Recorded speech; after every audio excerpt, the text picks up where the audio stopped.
From the Presidential Palace, Manila, Dateline Malacañang.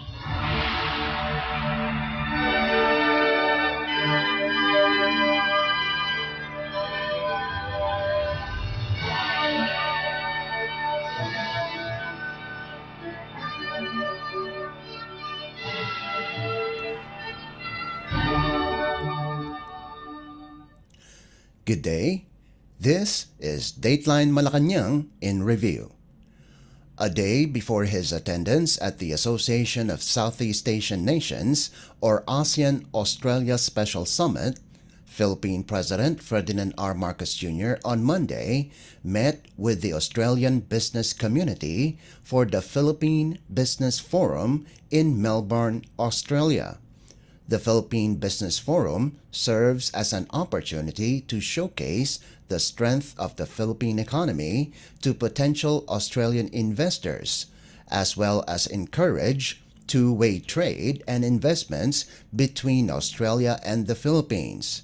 It will also provide the Philippine business delegation with a chance to establish new contacts and facilitate partnerships in the Australian market.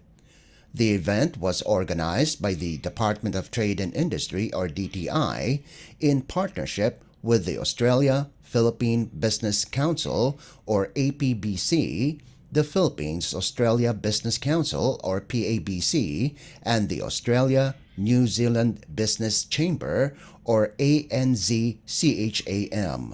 Let's listen to the speech of Philippine President Ferdinand R. Marcos Jr. Australia holds a special place as the Philippines' newest strategic partner in the Indo-Pacific region. Through this visit, we are sending a clear message that the Philippines is enhancing our regional economic integration agenda on several aspects. I have always had myself a personal fondness for this city, so it is a great opportunity to come back and visit, to be here at this forum with all of you.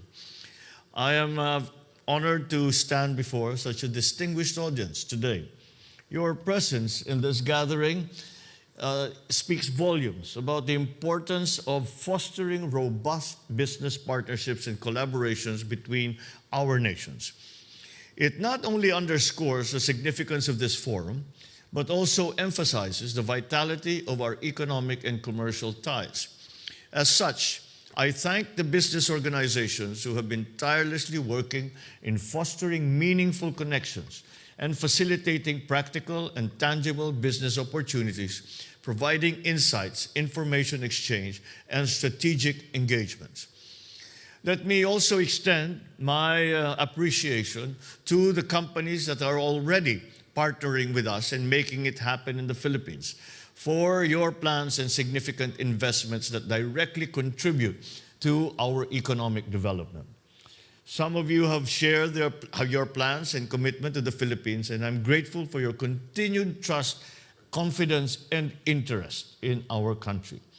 This assembly serves as a celebration of the robustness and resilience of the Philippine economy. We take pride in being an ideal destination for complementation in both manufacturing and services. Recent global challenges, especially those that were initially highlighted by the pandemic, have underscored the dangers of sole sourcing and concentrating that supply on a single country or a single source. The urgent need to diversify production locations and explore alternative materials to de-risk and minimize disruptions in supply chains has become self-evident. Moreover, the transition to a low-carbon or net-zero scenario has further propelled the de-risking trend. So for the Philippines, these global developments present an opportunity to enhance our participation in regional and global value chains.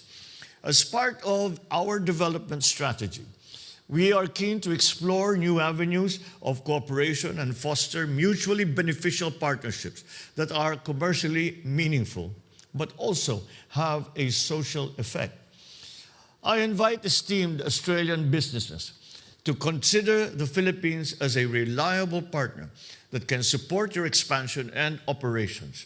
Let us embark on a journey of strengthened economic ties, mutual growth, and shared successes. We remain steadfast in our commitment to purposeful reforms evident in key legislative amendments.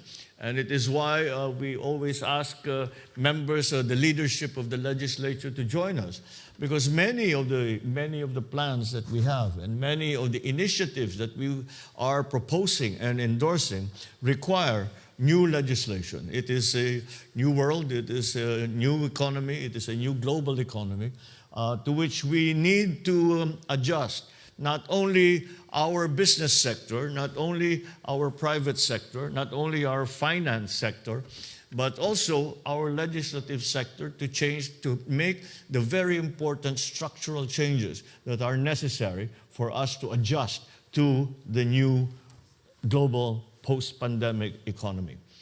For example, the amendments to the Public Service Act, the Foreign Investments Act, the Real Trade Liberalization Act, and Renewable Energy Act, they all mark a new era for strategic investments, coupled with streamlined businesses, infrastructure development, and the Comprehensive Tax Reform Program, or the CREATE Act. These reforms position the Philippines as one of the fastest growing economies in Asia. In fact, we are in the process of improving the reforms under the CREATE Act. And we have used as a guide the inputs that we have received from potential and present investors in the Philippines in terms of the ease of doing business, in terms of modifying the tax structure, in terms of making it a more attractive investment destination. Our overhaul of fiscal incentive structures and responsive policies, including those facilitating public-private partnerships, or PPPs, play a pivotal role in promoting private sector participation. Furthermore, there is the establishment of the Maharlika Investment Fund, our sovereign wealth fund.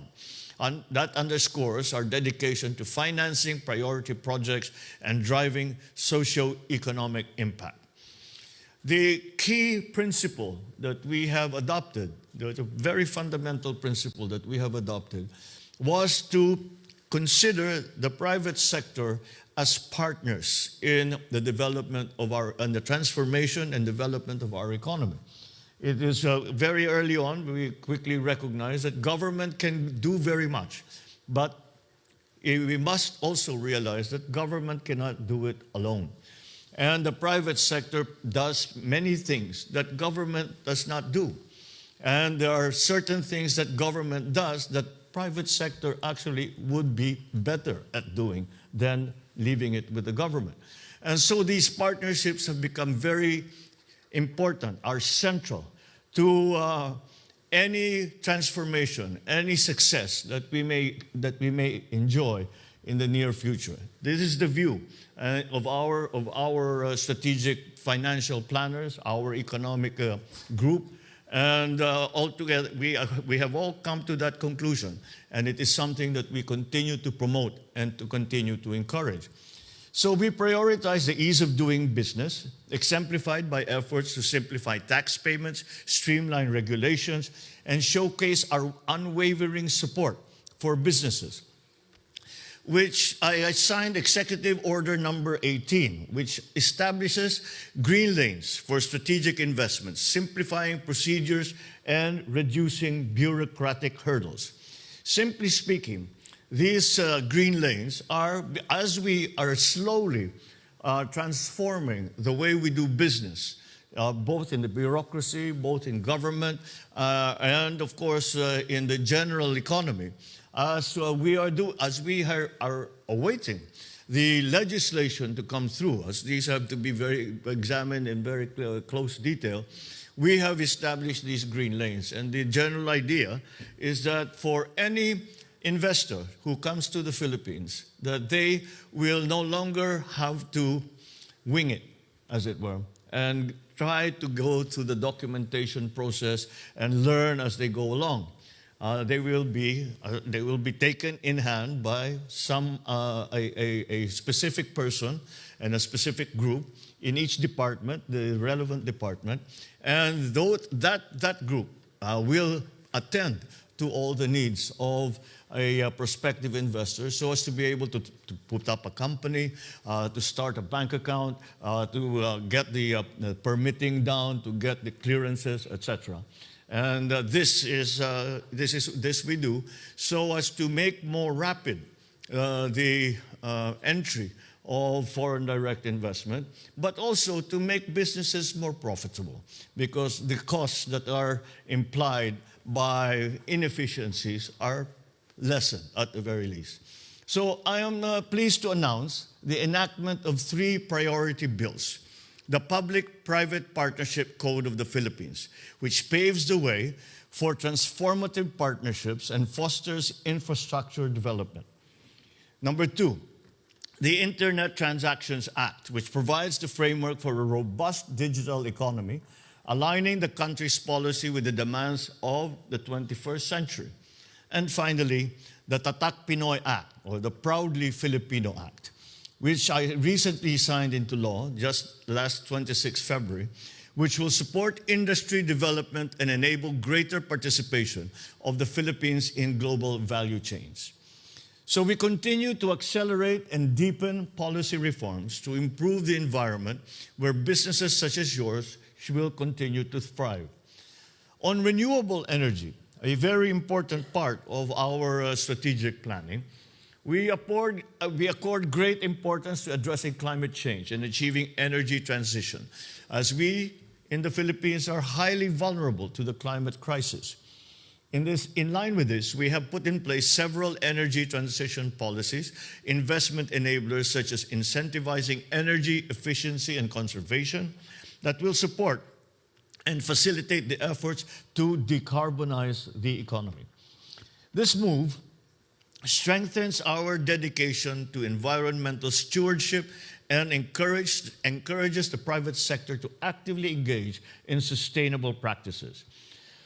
I recognize that Australia also places equal importance in this area, as it is a priority under the elevation of our strategic partnership. In this regard, I welcome the opportunity for greater cooperation on climate change and energy transition. I am glad to see that we have made a good start here today with the agreements that we have come to between our private sector partners. Aligned with our efforts on decarbonization, we are positioning ourselves as a regional hub for smart and sustainable manufacturing. To achieve this, we are at the forefront of attracting sustainability-driven strategic investments powered by renewable energy. We also recognize that there are complementarities to be explored in critical minerals, and we are open to having a dedicated dialogue with your companies about sustainable processing of green materials. This will be further supported by our strong adherence to high labor and environmental standards.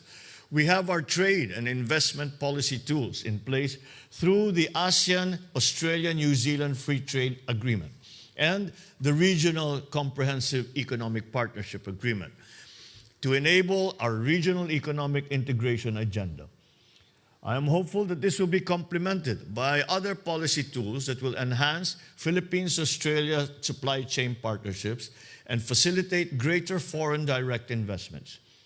So in conclusion, let me reiterate our gratitude for your presence and active engagement in this forum. The members of my economic team will provide the support needed by your businesses for investments to continuously grow and prosper. Together with you as our strategic partner, we can make investments happen in the Philippines. I am confident that the relationships forged here today will contribute significantly to the economic vibrancy of both our nations. Philippine President Ferdinand R. Marcos Jr. Dateline Malacañang.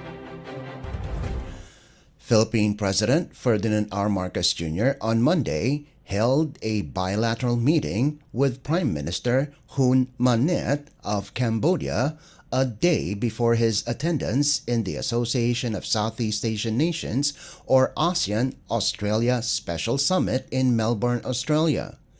During their discussion, the two leaders agreed to boost rice trade between the Philippines and Cambodia, highlighting the ongoing efforts to tackle double taxation and improve ease of doing business. The president also told Han about the improving palay or unhusked rice production in the Philippines, but noted that the country still needs to import to secure rice inventory. According to President Marcos, one area to explore and strengthen is to improve its ties with other rice-producing countries like Cambodia. The two leaders likewise tackled connectivity, particularly the boosting of tourism industries as well as trade and investment. For his part, Hun said he likes to have follow-up discussions on connectivity and increasing the number of tourists from Cambodia to the Philippines and vice versa. Hun said Cambodia has just opened an airport in Siem Reap and will be opening another one in Phnom Penh next year. During the bilateral meeting, the chief executive said the Philippine government has contracted a group to modernize and improve the efficiency of the Manila airport. Other regional airports closer to tourist spots will also be developed to encourage tourists to come to the Philippines. Dateline Malacañang. Philippine President Ferdinand R. Marcos Jr. on Monday led the off-site inauguration of the Phase 3 expansion of the Victoria International Container Terminal or VICT at the Ritz-Carlton Hotel in Melbourne, Australia. VICT is Australia's first fully automated container terminal and a subsidiary of Manila-based International Container Terminal Services Incorporated or ICTSI. Established on December 1987 in the Philippines, the ICTSI is the world's largest independent terminal operator across 6 continents, with the Manila International Container Terminal or MICT being its flagship operation. VICT is the ICTSI's first entry point to Australia. It was appointed by the Port of Melbourne in 2014 to take the lead in designing, constructing, and operating the country's first fully automated container terminal. In his speech, the president said, the Philippine government recognizes that using modern equipment in VICT has led to a safer working environment, minimizing old occupational hazards, and improving the health and lifestyle of its workers. Let's listen to the speech of Philippine President Ferdinand R. Marcos Jr. Manila and Melbourne are both maritime cities which have been nurtured by access to the water and the open seas. Port cities are lifelines of a country to the world at large, especially to this day, where supply chains have become essential to today's national requirements and our modern lifestyle. I, for one, am very proud that the Port of Manila, with centuries of maritime history and expertise, became the birthplace of the International Terminal Services, Inc., or ICTSI, which would grow to be the largest independent terminal operator with 33 terminals located in 19 countries across 6 continents. So, well done, Ricky.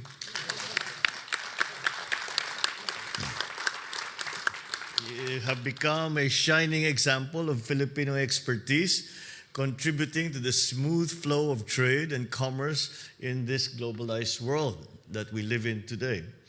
Since ICTSI came to Australia in 2014 to establish the Victoria International Container Terminal, we are now seeing and are delighted to do so, to watch the application of cutting-edge technology and automation in improving efficiency and productivity.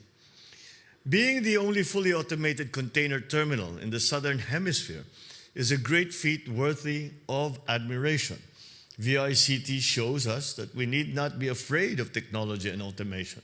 Quite the contrary, we recognize that using modern equipment in here in VICT has led to a safer working environment, minimizing old occupational hazards, and improving the health and lifestyles of those who work here. We see it in Bruno and his very energetic team. We are delighted to see that since VICT started operations in 2017, it has grown to become a major player in Melbourne, giving healthy competition to its peers. This expansion we are witnessing today is a clear sign that Filipino companies can thrive in some of the most advanced economies in the world. And in the case of VICT, they are in it for the long haul. We look forward to VICT's astounding success and continued growth.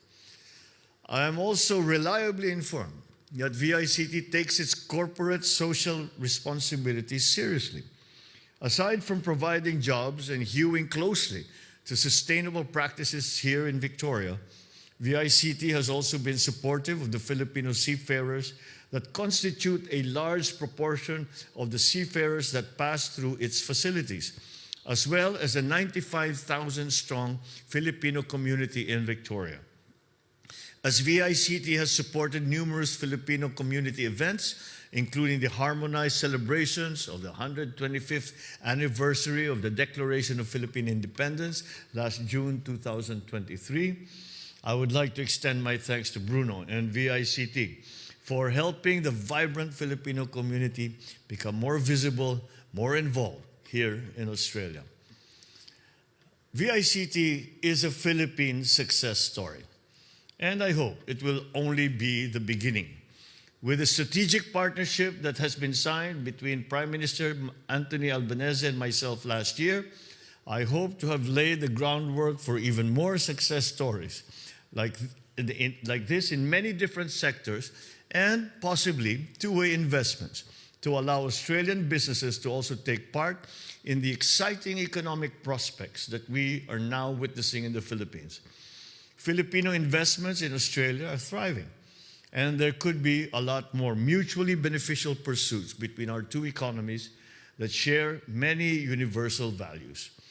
I look forward to our economic relationship bringing about mutual prosperity to our two countries. Today, we inaugurate a facility remotely that will be here for years to come. This facility is built for the long haul, akin to the partnership of our two nations. I am confident that it will be a witness to a future to be defined by closer economic cooperation, a more dynamic and fruitful collaboration between the Philippines and Australia. So once again, congratulations to all the individuals who have worked tirelessly to achieve this exceptional success. Congratulations to you all. Philippine President Ferdinand R. Marcos Jr. Dateline Malacañang. Philippine President Ferdinand R. Marcos Jr. on Monday delivered a major address at the Lowy Institute in Melbourne, an Australian think tank with a global outlook, to articulate the Philippines' role as an active participant in world affairs. In his speech, the president said that the United States and China both play an important role in maintaining strategic stability and limiting the proliferation of nuclear arms. President Marcos encouraged the People's Republic of China and the United States to engage in meaningful dialogue to maintain strategic stability and to limit any nuclear arms buildup. The chief executive assured that the Philippines and Australia, along with Japan, are at the forefront of efforts to reduce nuclear risks in the region. Let's listen to the speech of Philippine President Ferdinand R. Marcos Jr. I thank the Lowy Institute for this opportunity to share my views on the Philippines' perspective on these so-called great power rivalries and to speak to some of the brightest strategic minds in Australia, a country that the Philippines holds in high regard. The Philippines and Australia are maritime democracies bound by meaningful commonalities. As the oldest democracies in the Pacific, Our respective strategic perspectives and actions are grounded in our shared values. As pioneers of the post-war international order, we have an enduring commitment to upholding the rule of law, justice, and equity in international affairs. When I addressed the Parliament of Australia last week, I had the opportunity to reflect upon our shared history, our present bonds, and our common aspirations for the future. Our respective histories and identities and our similar but separate perspectives demonstrate that there exists in the region, and indeed across the world, a multiplicity of actors, each with its own distinct interests and aspirations. The Lowy Institute understands this, having devoted much energy to discerning the multiple strategic calculations that motivate the various actors in this region and to measure the capabilities through the Asia Power Index. But this does not seem to be clear to all. There are those who continue to see regional development solely from the narrow prism of great power rivalries. There are those who reduce these developments for a regional digression towards outdated Cold War paradigms. And there are those who see in these developments a potential return to the hierarchical international system of centuries past. The Philippines, of course, understands that widening geopolitical polarities around the world and the sharpening strategic competition between the People's Republic of China and the United States of America have become a reality permeating the regional strategic environment. But we caution against overemphasizing this reality. Such undue emphasis tends to subsume the legitimate rights and interests of countries like the Philippines, Australia, and other ASEAN member states into the interests of the so-called major countries, as if we are mere pawns with no strategic agency. It also obscures our judgment. It distracts us from calling out aggressive, unilateral, illegal, and unlawful actions for what they are: attacks against the rule of international law and the principles of the Charter of the United Nations. Indeed, there are those who sometimes justify such provocations under the pretext of geopolitics and mischaracterize the remedies availed of by the aggrieved as mere tactics in this grand strategic game. If we are to successfully navigate the treacherous waters brought about by this recent geopolitical flux, we need to clarify and we need to have foresight. The future of this region will be shaped not by one or two, but by many actors, and they will each demand that their voices be heard individually and collectively, as indeed they should be. Thus, the Philippines begins any conversation regarding great power competition with a strong rejection of any subordination of our distinct national interests and denial of our sovereignty and strategic agency. Ladies and gentlemen, we acknowledge the undeniable importance of the People's Republic of China and the United States of America,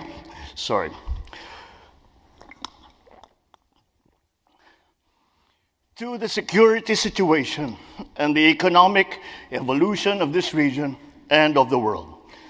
We must deal with both of them constructively. Along with Australia, the Philippines is the oldest treaty ally of the United States in Asia. We forged this alliance by our own choice, and we continue to strengthen it by our own choice. Our alliance has been a pillar of regional stability for decades, and we all need for it to continue to be a force for good in the coming years. It is rooted in a long history, built upon shared values and strengthened by mutual respect as equal and sovereign partners. At the same time, centuries of friendship and kinship bind the Filipino and Chinese people. We pursue with the People's Republic of China comprehensive strategic cooperation founded on mutual respect and mutual benefit. Our independent foreign policy compels us to cooperate with them on matters where our interests align, to respectfully disagree on areas where our views differ, and to push back when our sworn principles, such as our sovereignty, our sovereign rights, and our jurisdiction in the West Philippine Sea, are questioned or ignored. In this specific context of the South China Sea, our interests are clear. They lie in ensuring that the universal and unified character of the 1982 United Nations Convention on the Law of the Sea, or UNCLOS, and in the final and binding determinations of the South China Sea Arbitration Award of 2016 are firmly and consistently upheld.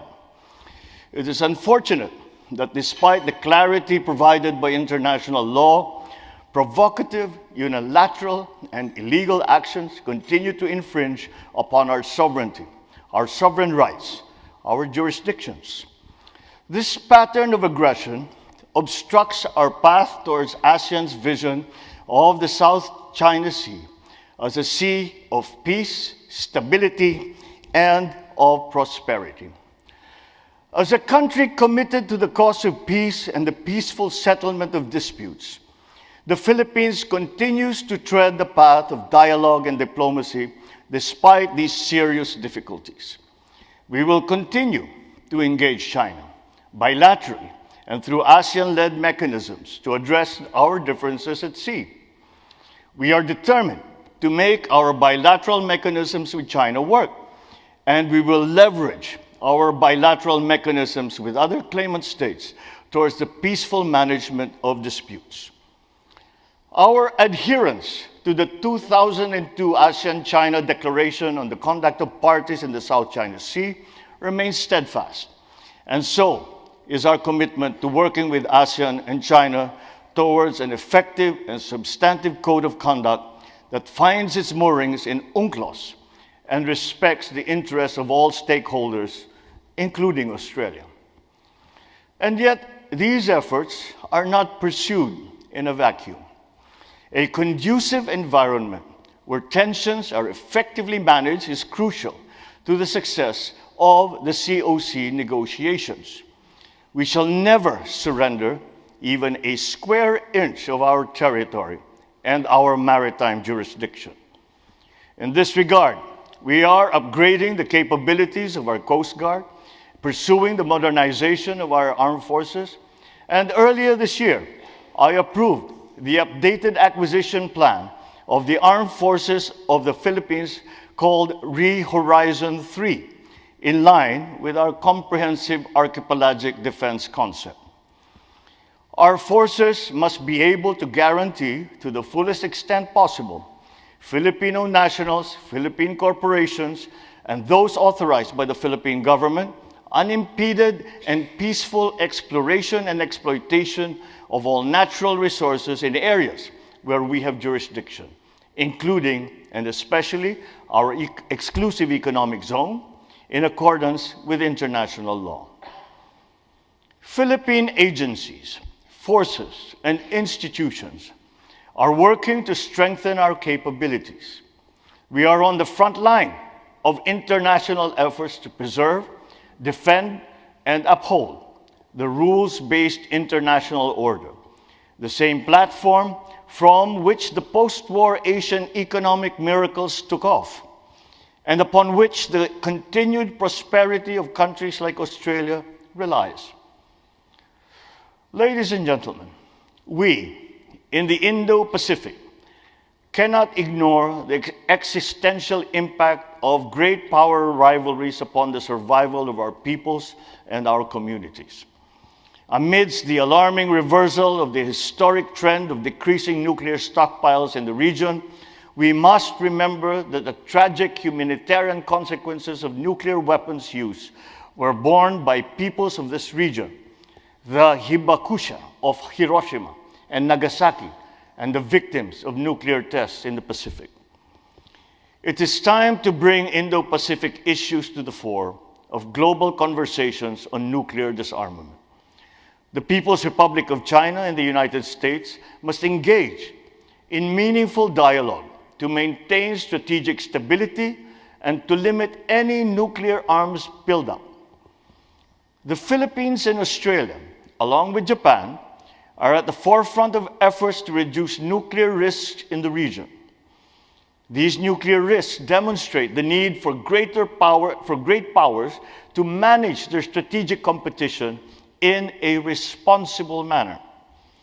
We in the Indo-Pacific must ensure that great powers do not treat the world as an arena for their competition. The pursuit of the great powers' respective strategic goals must never come at the expense of the interests of smaller states, nor of regional and international peace. At the same time, we must also put things into their proper perspective. Great power rivalries constitute only one of several storms that render turbulent the waters that confront humanity's common journey at this crucial juncture. In addition to widening geopolitical polarities and sharpening strategic competitions, we are also confronted with uncertainties posed by transformative technologies and the existential threat of climate change, even as persistent inequities and inequalities within and among our nations remain unresolved. Amidst challenging global tides, we remain convinced that the only ballast stabilizing our common vessel is the rules-based international order. The Philippines and Australia, along with many other nations, fought a world war to build this rules-based architecture and have painstakingly reinforced this architecture one brick at a time throughout the last century, from the onset and through the aftermath of the Cold War. So for the Philippines, our continuing commitment to this architecture reflects our history of upholding human dignity and promoting peace, and is premised on four strategic considerations. First, this rules-based order is the best guarantee for the sovereignty equality of all states, regardless of size. Second, the predictability and stability that it engenders provides an enabling environment for us to pursue our national ambition, that every Filipino should have a stable, secure, and comfortable life by 2040. Third, it provides a credible legal regime that guarantees just and equitable access by all states to the global commons and to all frontiers that could lead to sustainable development. This includes the high seas, outer space, cyberspace, as well as peaceful uses of science and technologies. Fourth, it enables states to galvanize effective international action to confront challenges that no one nation can successfully tackle on their own, including the existential threat of climate change and the uncertainties posed by the as yet unrealized transformative technologies that are becoming available to us. To safeguard these four enablers of global peace and development, we need to build resilience. We need resilient diplomatic and global governance and governance structures that can withstand geopolitical shocks. These structures must be grounded in international law, in which all nations seek balance and strength. They must remain credible providers of global goods and meaningful venues for nations to pursue common ground and decisive and equitable solutions to global and regional problems. At the international level, building such resilience entails continued engagement and active leadership by middle powers that have the capacity to reach across political and ideological lines, forge genuine consensus, and lead credible efforts towards decisive multilateral solutions. At the regional level, this means continued centrality of ASEAN in the regional architecture and active engagement by all stakeholders in ASEAN-led mechanisms. We must also build economic resilience against future uncertainties. We need to ensure that our economies remain powerful tools that positively shape the lives of our people and ensure the sustainability of the planet. We expect Australia's Southeast Asia Economic Strategy to 2040 that will build on the new ASEAN-Australia-New Zealand Free Trade Agreement and the Regional Comprehensive Economic Partnership. We welcome, with growing interest in Australia to explore further pursue investment opportunities in the Philippines, which is projected to lead ASEAN's growth this year, having managed to outpace major Asian economies with a solid growth rate of 5.6% last year. At the heart of regional economic progress lies economic interdependence. As nations engage in mutually beneficial trade and investment, they become stakeholders in each other's success. Yet, the Philippines also understands concerns regarding the strategic risks that integration entails. So amidst talks of decoupling and de-risking, what we seek is resilience to such risks. I am therefore of the view that securing strategic sectors and critical infrastructure is critical to our security and our development.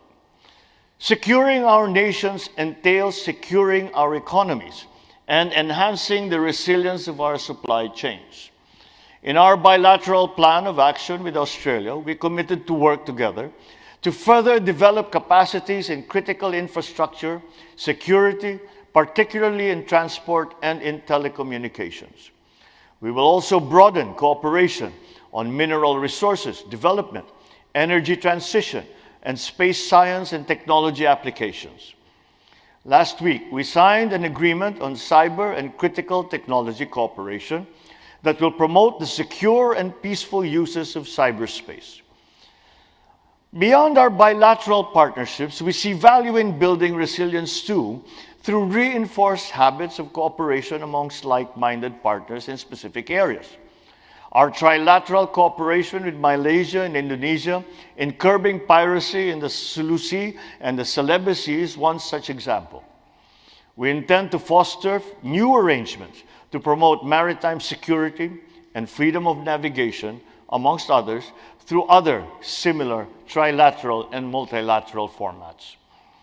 We share this thinking with Australia, which has been at the forefront of efforts to forge security arrangements with like-minded states, including AUKUS. We are clearly of the mind that AUKUS will enhance regional stability while respecting ASEAN centrality and adhering to the highest standards of transparency in accordance with the Nuclear Non-Proliferation Treaty. Finally, no talk of resilience is complete without the consideration of climate change. This is a deadly challenge that threatens the very survival of millions, especially those in the small island developing states in the Pacific. The Filipino people share this vulnerability with our kin in the Pacific Island states. For us, the time to talk about ifs and whens has long since passed.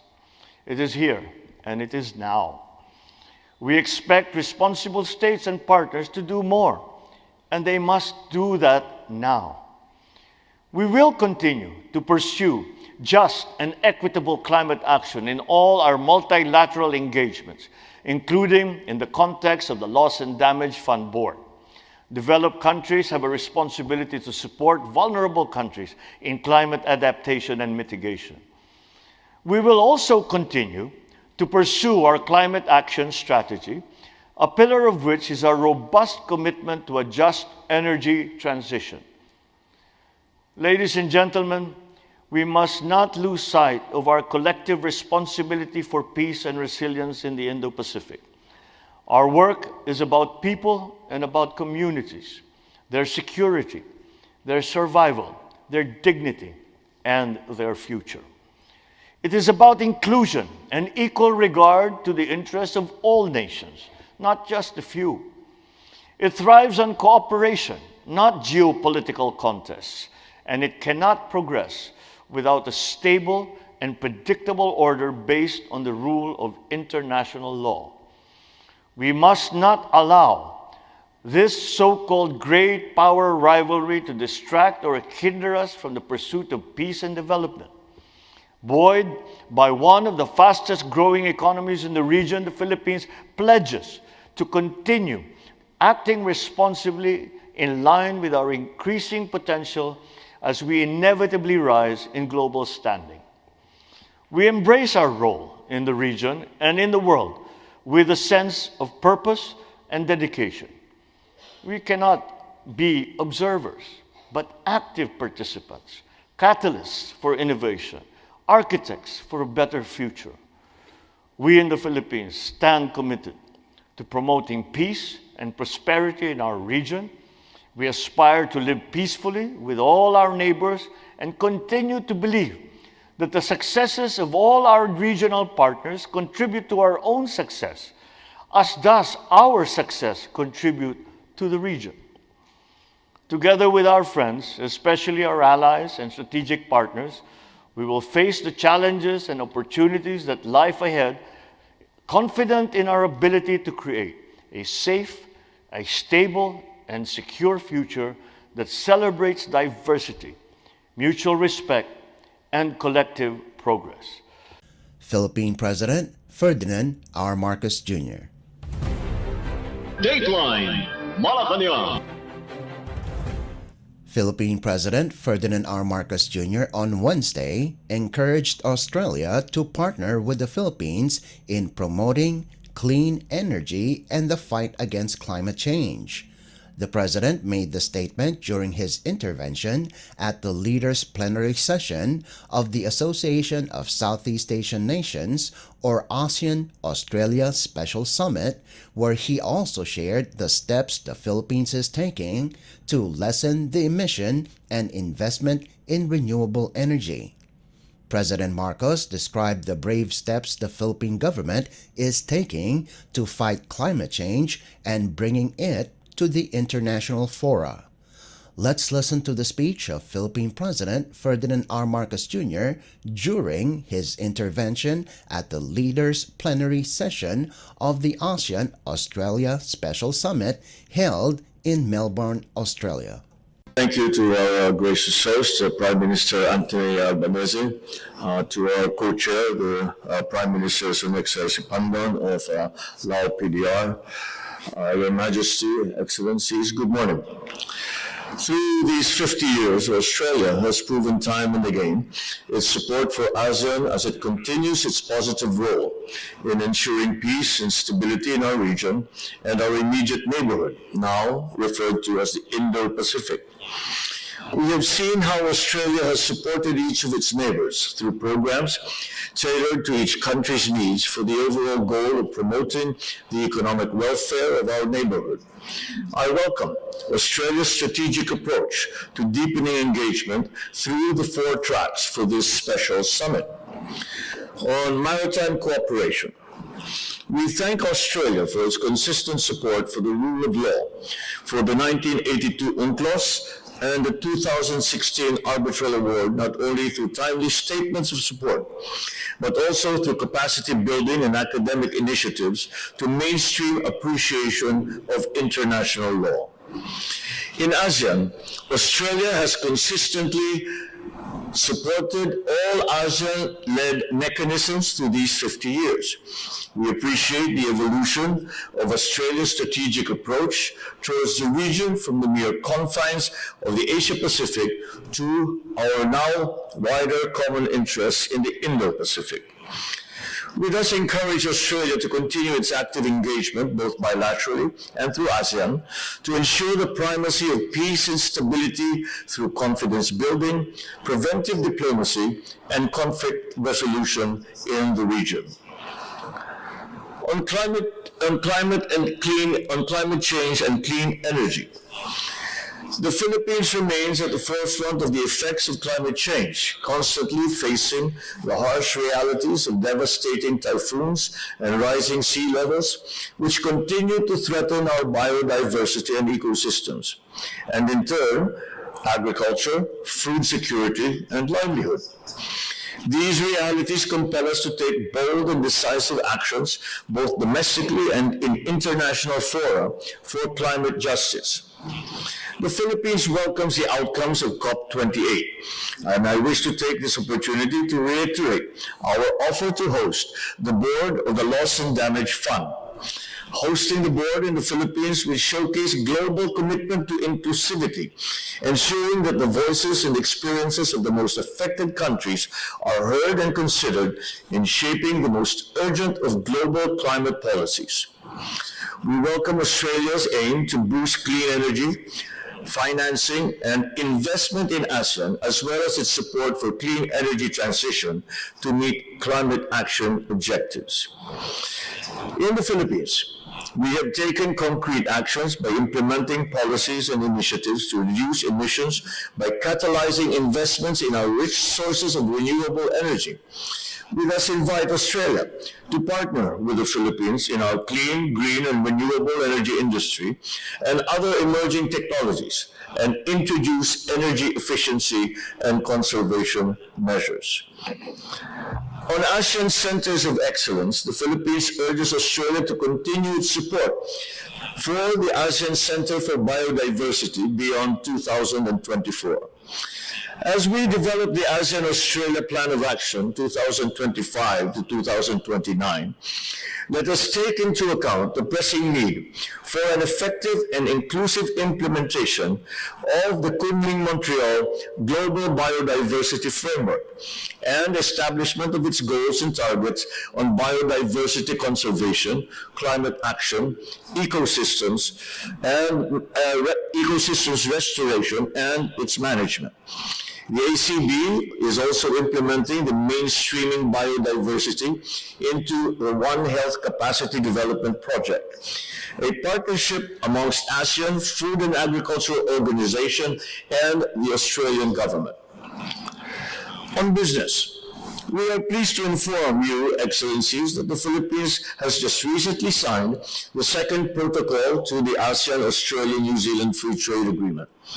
I am confident that through this development, the AMSTA will continue to respond to the evolving multidimensional challenges in the business environment and complement region-to-region efforts to strengthen supply chain resilience, the expansion of trade and investment, inclusivity, and sustainable development. The protocol will indeed benefit micro, small, and medium enterprises inasmuch as it facilitates their participation in international trade by improving their access to markets and participation in the global value chains, as well as promoting the use of e-commerce. With the momentum from the CEO Forum yesterday and the AMSTA together with the Regional Comprehensive Economic Partnership Agreement, we are confident that we will usher in even more robust economic cooperation within our region and provide a legal framework for a more prosperous future. We certainly welcome Australia's Southeast Asia Economic Strategy to 2040, an elaborate plan that aims to broaden and deepen the economic ties between ASEAN and Australia. The economic cooperation infrastructures and web of free trade agreements that ASEAN and Australia have established over the years provide a solid foundation for this strategy to flourish and to create a shared future that is peaceful and is prosperous. The Philippines especially looks forward to expanding our collaboration on agriculture, on food security, digital economy, infrastructure, tourism, and healthcare, sectors that are key to achieving a strongly rooted, comfortable, and secure future for Filipinos and ASEAN citizens. On emerging leaders, we cannot discuss the future without highlighting the important role of our emerging leaders in shaping the world. We commend Australia for this truly forward-looking initiative of creating a forum for engagement of our emerging leaders in government, business, and in civil society. We hope this engagement will trigger a conversation on the issues facing our region and how they may be addressed through cooperation and partnership. Our emerging leaders are indeed the bedrock of the sustainability of our continued economic, social, and political progress. The above-mentioned thematic tracks will augur well towards the peace and prosperity of ASEAN and Australia, as well as the whole of the Indo-Pacific, and we look forward to supporting these initiatives as we usher in the next 50 years of vibrant relations. Philippine President Ferdinand R. Marcos Jr. Dateline Malacañang. Philippine President Ferdinand R. Marcos Jr. on Wednesday shared with his fellow Association of Southeast Asian Nations or ASEAN leaders that the Philippines has signed the second protocol ASEAN-Australia-New Zealand Free Trade Area. During the leaders' plenary session, which is part of the ASEAN-Australia Special Summit, the President said that this agreement will address the challenges businesses are currently facing in the region. The chief executive is confident that with the ASEAN-Australia-New Zealand Free Trade Area, this will further strengthen the supply chain, widening of trade and investment. President Marcos said that micro, small, and medium enterprises, or MSMEs, will surely benefit from this agreement, for it will simplify their participation in the world trade by improving their access to the market as well as the promotion of e-commerce use. Besides the agreement, the Philippine President said that there is also the Regional Comprehensive Economic Partnership, or RCEP agreement, that will further strengthen economic cooperation in the region. Dateline Malacañang. Philippine President Ferdinand R. Marcos Jr. on Wednesday said that the entry of two Chinese research maritime vessels at the Philippine Rise, which is part of the country's rather exclusive economic zone, or EEZ, is a clear intrusion into a Philippine maritime territory. The President said that this is absolutely unnecessary, as if it is truly a research vessel, they could have just notified local authorities that they will do research in the area. President Marcos said that the incident is a bit of an escalation of the tension that is present in the West Philippine Sea. Meanwhile, the chief executive said that this is not the right time to invoke the country's Mutual Defense Treaty, or MDT, with the United States, following China's Coast Guard violent actions that damaged Philippine vessels and injured Filipino Navy personnel on Tuesday. I do not think that it is the time or the reason to invoke the Mutual Defense Treaty. However, we continue to view with great alarm this continuing dangerous maneuvers and dangerous actions that are being done against our seamen, our Coast Guard, and in this time they damaged the cargo ship and caused some injury to some of our seamen. And I think that we cannot view this in any way but in the most serious way. Once again, we will make our objections known and hope that we can continue to communicate, to find a way so that such actions are no longer seen in the West Philippine Sea. Philippine President Ferdinand R. Marcos Jr. Dateline Malacañang. Philippine President Ferdinand R. Marcos Jr. on Wednesday evening arrived at the Villamor Air Base after his attendance at the Association of Southeast Asian Nations, or ASEAN-Australia Special Summit. In his video message, The president said his visit was a significant step in realizing the opportunities and potential set forth under the framework of the strategic partnership between the Philippines and Australia. Following the visit of Australian Prime Minister Anthony Albanese to the Philippines in September last year, President Marcos said bilateral engagements in various areas of cooperation has increased, most prominent of which is the recent closer collaboration on defense and security. Let's listen to the arrival statement of Philippine President Ferdinand R. Marcos Jr. Good day, ladies and gentlemen, fellow workers in government, and the members of the press. I have just attended the ASEAN-Australia Special Summit to commemorate 50 years of ASEAN-Australia relations. We have met with ASEAN leaders and Australian Prime Minister Anthony Albanese. The summit provided an opportunity to discuss regional and international issues and how ASEAN and individual member states, such as the Philippines, may contribute to the peace, security, and prosperity of our immediate neighborhood, the Indo-Pacific. As a commemorative summit, it also provided a chance to take stock of how the ASEAN-Australia relationship has progressed in the last 50 years, how we may both together move forward as we advance common values such as peace, environmental stewardship, how mutual economic progress benefits both Australia and ASEAN. The sidelines of the summit also provided a venue to promote Philippine interests.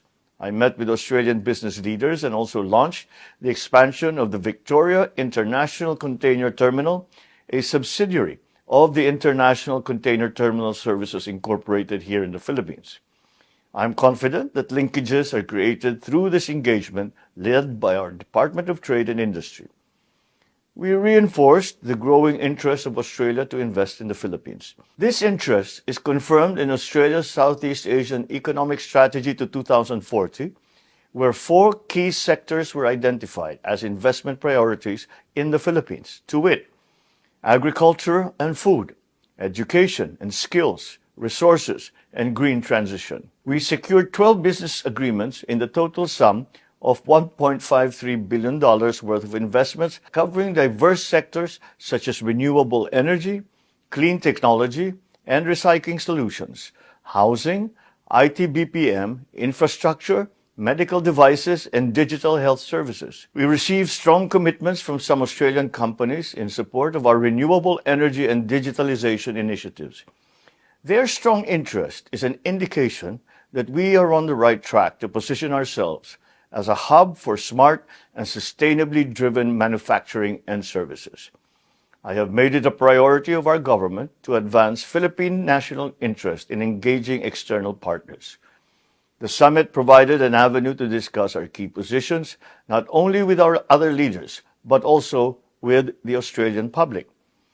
In addition to my address at the Parliament, the preceding week, on the sidelines of the summit, I had the honor of delivering a keynote speech at the Lowy Institute, where I delivered a foreign policy speech on the Philippines' perspective on peace and resilience amidst great power rivalries. I met with the Prime Ministers of New Zealand and Cambodia, and we exchanged views on matters affecting our respective countries in the region. I also met with our vibrant Filipino community here in Melbourne. I recognized their positive contributions to both Australia and the Philippines and called our kababayans to support our agenda for social and economic transformation through Bagong Pilipinas. This ASEAN-Australia Special Summit is the first leader-level engagement under the chairmanship of Lao PDR, and I'm confident that we have set the right tone for regional discussions for the year. My administration remains strongly committed to continuing constructive engagements with ASEAN and Australia